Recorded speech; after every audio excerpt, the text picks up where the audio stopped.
Warahmatullahi wabarakatuh. Alhamdulillahirrabbilalamin. Berjumpa kembali di pembelajaran jarak jauh. Belajar dari rumah kita bisa. Bagaimana kabar kalian semuanya? Alhamdulillah, tentunya kalian semuanya dalam keadaan sehat selalu. Siswa yang berbahagia, kita sudah sampai di buku 8 subtema 1. Di buku tema 8 ini dengan judul tema lingkungan sahabat kita. Kemudian kita akan memperdalam materi IPS yang kita bahas adalah peran ekonomi dalam upaya menyejahterakan kehidupan masyarakat di bidang sosial dan budaya untuk memperkuat kesatuan dan persatuan bangsa Indonesia serta hubungannya dengan karakteristik ruang. Baik, siswa yang berbahagia, kita awali saja ya dengan membaca basmalah. Bismillahirrahmanirrahim. Siswa yang berbahagia, jenis usaha dengan mengolah sumber daya alam. Untuk memenuhi kebutuhan hidup ya manusia, terutama masyarakat kita ya, melakukan berbagai kegiatan dan jenis usaha yang dapat menghasilkan barang dan jasa. Jadi untuk memenuhi kebutuhan hidup, manusia melakukan berbagai kegiatan dan jenis usaha yang dapat menghasilkan barang dan jasa. Salah satunya adalah mengolah sumber daya alam dari lingkungan. Berbagai kegiatan manusia dalam mengolah sumber daya alam tersebut bertujuan untuk memenuhi, mencukupi kebutuhan hidup sehari-hari. Kemudian jenis usaha di bidang produksi yang bergerak dalam pengolahan sumber daya alam, terutama hewan dan tumbuhan, disebut usaha agraris.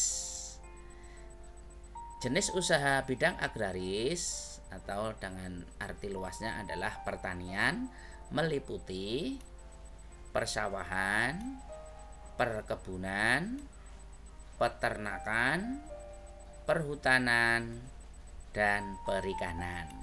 Ini salah satu contoh gambar persawahan. Kemudian ini perkebunan sawit, dan ini adalah peternakan, terutama hewannya adalah sapi. Mari kita bahas sekilas tentang usaha persawahan. Usaha persawahan dilakukan di daerah pedesaan. Karena apa? Karena tanahnya masih luas. Tapi jangan khawatir, sekarang kita juga dapat melakukan usaha penanaman pada lahan-lahan yang sempit. Tentunya dengan caranya apa? Bisa dengan cara hidroponik atau penanaman dengan media air, atau dengan vertikultur atau cara bercocok tanam dengan menempatkan media tanam dalam wadah yang disusun secara vertikal. Ini usaha apabila kita tidak memiliki lahan yang luas. Lahan yang luas atau tanah pertanian atau persawahan biasanya ditanami sayur mayur, berbagai sayuran ya, dan berbagai buah-buahan dan palawija. Sekarang kita membahas tentang usaha perkebunan ya. Perkebunan dilakukan di daerah-daerah atau pedesaan yang tanahnya masih luas. Jadi perkebunan tetap memerlukan tanah yang luas. Adapun tanaman perkebunan meliputi cengkeh, teh, karet, coklat, tembakau, kopi, dan kelapa sawit, dan semacamnya ya, masih banyak lagi. Sekarang tentang usaha peternakan. Usaha di bidang peternakan juga membutuhkan lahan dan tempat yang luas.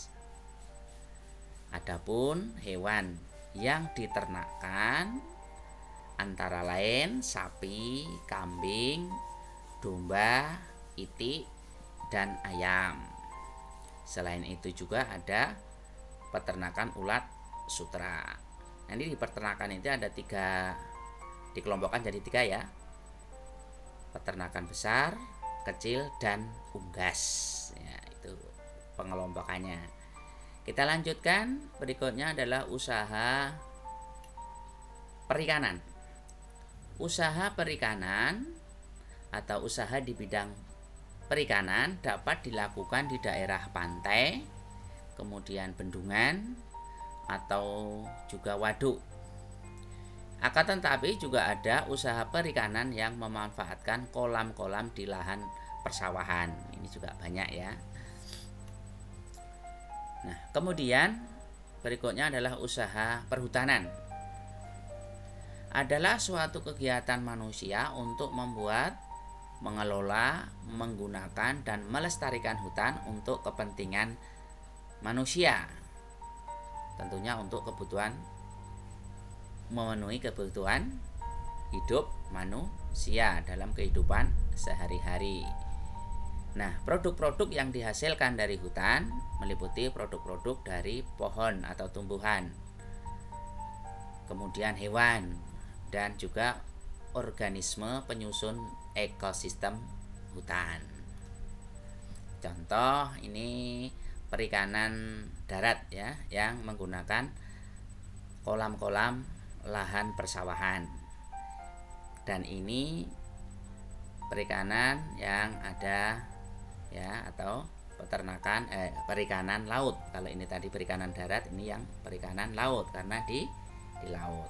Kemudian yang terakhir ini contoh dari perhutanan ya. Usaha perhutanan ini adalah usaha hutan jati ini ya, yang kayunya cukup memiliki nilai jual yang tinggi ya, kayu jati. Siswa yang berbahagia, kita lanjutkan sekarang. Ada pula jenis usaha lain yang memanfaatkan secara langsung sumber daya alam. Jenis usaha ini disebut usaha ekstraktif.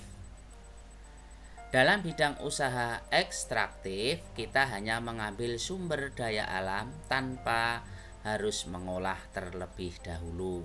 Jadi ini langsung mengambil dari alam, tidak mengolahnya terlebih dahulu.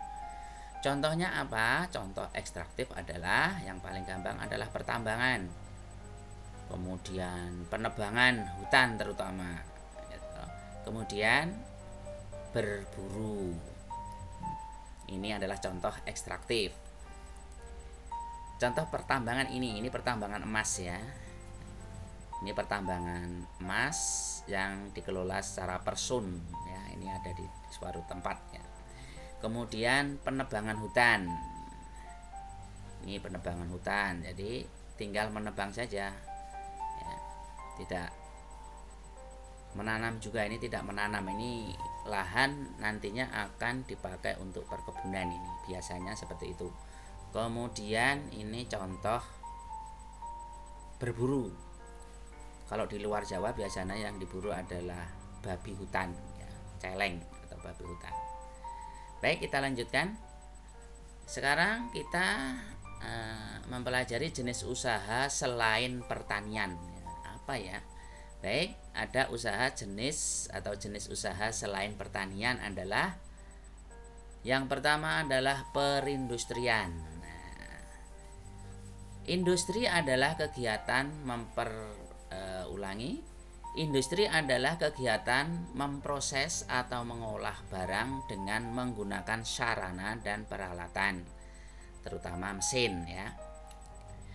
Ada beberapa industri macamnya ya. Ada industri yang mengolah bahan baku menjadi bahan mentah, bahan baku atau bahan mentah ya, menjadi produk olahan. Jadi yang pertama adalah industri yang mengolah bahan baku atau mentah menjadi produk olahan. Kemudian yang kedua, industri yang hanya mengolah bahan mentah menjadi bahan setengah jadi. Yang ketiga adalah industri yang mengolah bahan setengah jadi menjadi bahan jadi. Selain itu juga industri digolongkan menjadi dua, industri besar dan industri kecil. Industri besar cirinya adalah menggunakan peralatan, modal, tenaga kerja dalam jumlah yang besar. Contohnya adalah industri besar seperti industri baja, industri mobil, industri tekstil, dan masih banyak lagi. Kemudian yang kedua, industri kecil. Mengapa disebut kecil? Nah, ciri-cirinya ini menggunakan peralatan, modal, dan tenaga kerja dalam jumlah yang lebih kecil atau sedikit. Contohnya adalah biasanya adalah industri rumahan. Seperti perajin mebel, pembuat tahu atau tempe, kemudian pengrajin keramik dan semacamnya. Itulah tentang perindustrian. Jenis usaha selain pertanian, yang pertama perindustrian, yang kedua adalah perdagangan. Perdagangan adalah semua hal yang berhubungan dengan kegiatan jual beli dengan perpindahan hak milik. Jadi kalau sudah dibeli ya, hak miliknya sudah berpindah. Pedagang membeli barang atau jasa dari suatu tempat pada waktu tertentu, kemudian menjualnya ke tempat lain. Tujuannya apa? Tujuannya adalah untuk memperoleh keuntungan. Barang-barang yang diperdagangkan biasanya bahan makanan, pakaian, hewan, barang elektronik, kendaraan bermotor, mobil, dan seterusnya. Masih banyak lagi. Yang terakhir yaitu jasa. Jasa adalah segala aktivitas atau manfaat yang ditawarkan kepada orang lain atau konsumen. Jasa tidak menghasilkan barang seperti industri. Usaha jasa memberikan pelayanan kepada konsumen. Jadi cirinya apa? Cirinya adalah memberikan pelayanan dan tidak menghasilkan barang atau benda, begitu ya. Baik, itu adalah jenis usaha selain pertanian. Contoh pekerjaan yang menjual jasa itu apa? Contohnya apa? Guru, ada pengacara, kemudian dokter, montir mobil, kemudian bengkel, jasa keuangan, pemandu wisata, dan semacamnya. Jadi dapat disimpulkan tadi ya, yang pertama apa? Perindustrian, perdagangan, dan jasa. Inilah usaha di luar pertanian, jenis usaha di luar pertanian. Baik siswa yang berbahagia, sekiranya pembelajaran kita cukupkan terlebih dahulu ya sampai di sini. Kita lanjutkan minggu depan ya. Kita lanjutkan pembelajaran ini dan kita tutup ya. Sekian dan terima kasih. Kita tutup dengan membaca hamdalah. Alhamdulillahirabbil alamin. Mohon maaf apabila ada kesalahan. Kita tutup bersama. Ayo. Wassalamualaikum warahmatullahi wabarakatuh. Selamat belajar. Jangan lupa pelajari buku MPP tema 8 sub tema 1 muatan IPS.